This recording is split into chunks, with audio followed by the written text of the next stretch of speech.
Nous l'avions quitté la semaine dernière avec ses croquis d'une robe à sa façon. Le voici dans un nouveau moment crucial, la première séance d'essayage par un mannequin. Bien sûr, il ne s'agit pas des tissus définitifs, mais juste d'une maquette en toile. Mais c'est tout de même l'heure de vérité. Ce qu'Alexis Mabille a imaginé sur le papier fonctionnera-t-il sur un modèle vivant ?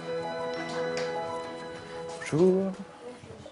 Faut juste que tout soit prêt pour tout à l'heure. Oui, c'est bon. C'est bon, t'as tout vérifié. C'est très rare de pouvoir découvrir en exclusivité les premières lignes d'une collection haute couture. You can go in my office so you can change here.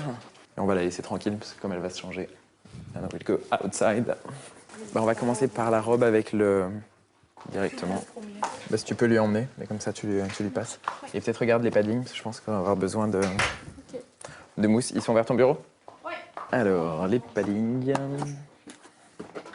C'est souvent les mannequins n'ont pas les mêmes mensurations que les clientes. Donc, pour les corsets, on a besoin que la poitrine soit parfaitement ronde pour que ce soit plus pigeonnant et puis c'est plus gracieux. Tu veux que je t'aide ?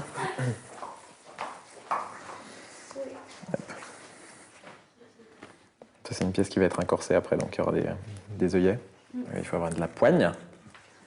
I will have to be like a bit rude with you. Là, vous avez mis les paddings ou pas encore ?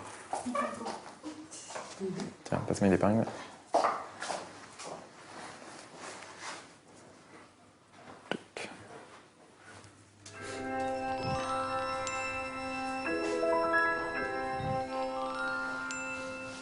I feel like I'm gonna be married. Well, it will be not white at the end. It will be in a pale blue color. Oh, okay. Well, it's still nice. C'est le début, hein. C'est-à-dire que quand on commence sur une toile, on part d'un bout de tissu sur le mannequin. C'est comme si vous preniez de la terre et vous commencez à faire quelque chose. Et puis après, on recoupe, on redéfait, on refait jusqu'à ce que le volume nous plaise. Et après, on essaie sur la fille. Bon, après, une fois arrivé sur la fille, ça ne nous plaît pas du tout. Et là, on recommence sur la fille. Mais on a le mouvement et on a l'évolution du corps dedans. En couture, on utilise des tissus qui sont extrêmement onéreux ou des choses qui parfois sont faites à la mesure. Donc ce serait un peu bête de gaspiller tout ça en patronage, même si ce serait très agréable à l'œil. Ça coûterait une fortune déjà. Et puis c'est toujours bien de travailler sur une même valeur de couleur où ça permet d'avoir un œil très neutre sur la coupe. On regarde que les volumes, les découpes, mais il n'y a rien qui vient attirer l'œil sur autre chose. C'est comme ça, les lignes sont parfaites. Et puis après, on peut travailler une broderie, une couleur, un contraste. C'est l'étape la plus importante. C'est là où le vêtement prend vraiment forme, ou en tout cas vie, et on voit s'il est viable ou pas, et si on a envie de le garder comme ça. Oh my god. Ah. Oh, No, it's okay. the blade. It's okay. Take with the... Yeah, with the needle. Oh, I'm sorry. Okay, you hurt yourself? No, I'm here. No, it's okay. We'll take it off. Yeah. It's easy to take off. Il y a un petit secret de couturière. Quand c'est comme ça, vous prenez du fil. Ça arrive souvent sur les robes blanches.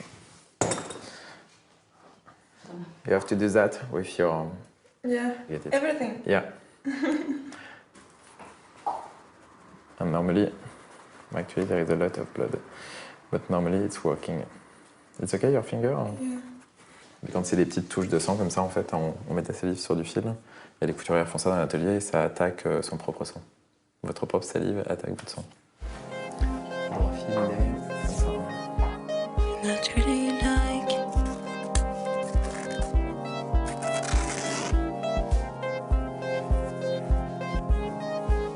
naturally like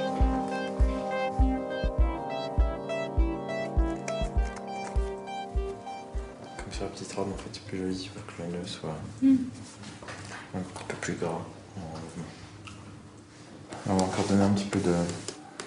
On rajoutera une petite pointe sur le côté, mais qui ait plus de volume au niveau du sein. Comme ça, il n'y a aucune